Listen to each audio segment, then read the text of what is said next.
Je suis trompé, quelque chose de beau. Ah, t'entendre parler, tu n'en as vu que l'ombre.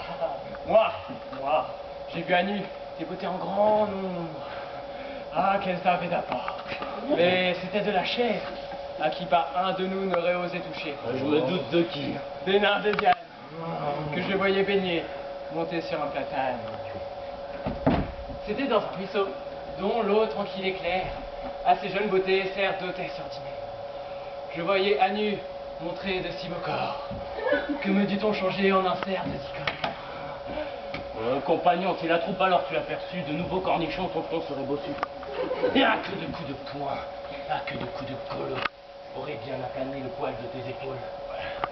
L'une, qui sur le bord, marchait comme un tâton, trempait lentement son pied.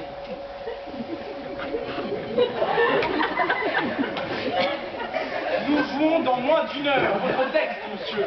Oh, bah écoutez, Laissant ses vêtements montrer ses beaux pitons et touchant de son son pied, cette ongle cristalline, faisait voir au grand jour une jambe. Une cuisse bien faite, un ventre potelé.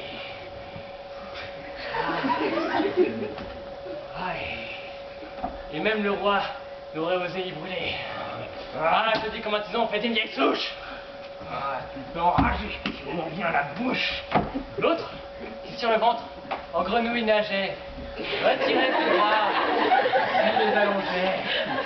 Et parfois, soufflant l'eau d'une bouche vermeille, folâtrait une grâce, à nul autre pareil. Et dans ses beaux cheveux attiraient les zéphyrs, et faisait soulever mille amoureux soupirs. Oh, cette peinture est belle, je te prie, achève.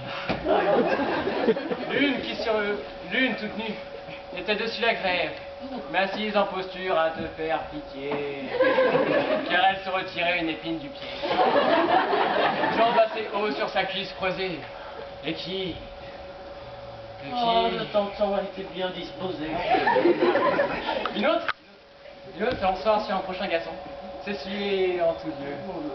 Comme c'est la raison, un certain vermillon, dont l'éclat était doux, colorait tendrement sa fesse et ses genoux. Oh. Arrête-toi là, n'en dis pas davantage. Tu me ferais crever d'une amoureuse rage. Ah, que n'étais-je là, je l'eusse prise au corps. Usais-je de souffrir 1 million de morts. Dans le plus fort du bois, je vous l'aurais fourré, comme un renard qui prend une poule égarée. J'aurais eu le plaisir de contempler mon feu. Mais il faut revenir enfin nos moutons. Ces filles vont partir, marchons et nouatons. Mais si nous les attrapons pour contenter nos flammes, comment ferons-nous? Nous n'avons que 2 femmes pour 3. Et sur ce point, elle sera débattue. Je t'explique.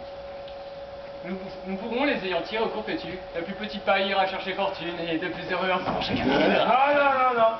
Il n'y aura point de fétu de paille ou de hasard. Nous gourmons bien et j'en aurai ma part.